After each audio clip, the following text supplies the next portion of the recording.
সকাল থেকেই বিভিন্ন উপজেলা থেকে বঙ্গবন্ধু সৈনিক লীগের নেতাকর্মীরা মিছিল নিয়ে অনুষ্ঠানে জড়ো হয়। কিশোরগঞ্জ জেলা বঙ্গবন্ধু সৈনিক লীগের সভাপতি ফরিদ মিয়ার সভাপতিত্বে প্রধান অতিথি হিসেবে উপস্থিত ছিলেন কিশোরগঞ্জ জেলা আওয়ামী লীগের সভাপতি ও জেলা পরিষদ চেয়ারম্যান অ্যাডভোকেট জিল্লুর রহমান। আলোচনা সভায় উদ্বোধক হিসেবে উপস্থিত ছিলেন বঙ্গবন্ধু সৈনিক লীগের সংগ্রামী কেন্দ্রীয় সভাপতি বীর মুক্তিযোদ্ধা আলহাজ হারুনুর রশিদ সিআইপি।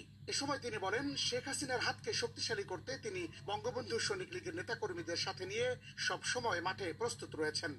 মাননীয় প্রধানমন্ত্রীর আদর্শকে মানা আর গরিবের পিছনে আমাদের থাকা, তাদেরকে সহযোগিতা করা, তাদেরকে অন্যায়কে আমরা প্রশ্রয় দেব না।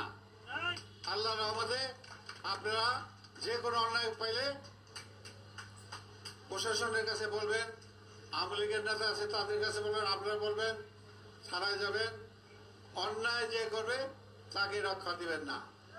অন্যায়ের পথে বাংলাদেশে অনেক মাননীয় প্রধানমন্ত্রী বলে দিয়েছে, আমার দেশে কোন রকম যেন অন্যায় কাজ কেউ করতে না পারে, সেজন্য সকলেরই প্রস্তুত থাকার জন্য বলছে।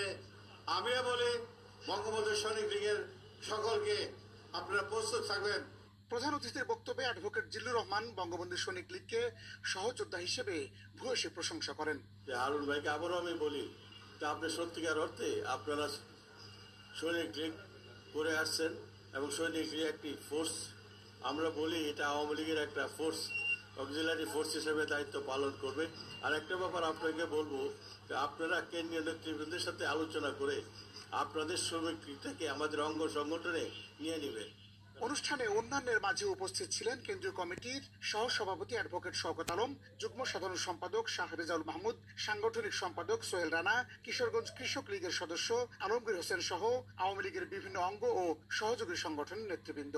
অনুষ্ঠান সঞ্চালনায় ছিলেন জেলা বঙ্গবন্ধু সৈনিক লীগের সাধারণ সম্পাদক তানজিম হায়দার তুষার। সভাপতি তার কমিটি দেওয়ার এখতিয়ার রাখেন।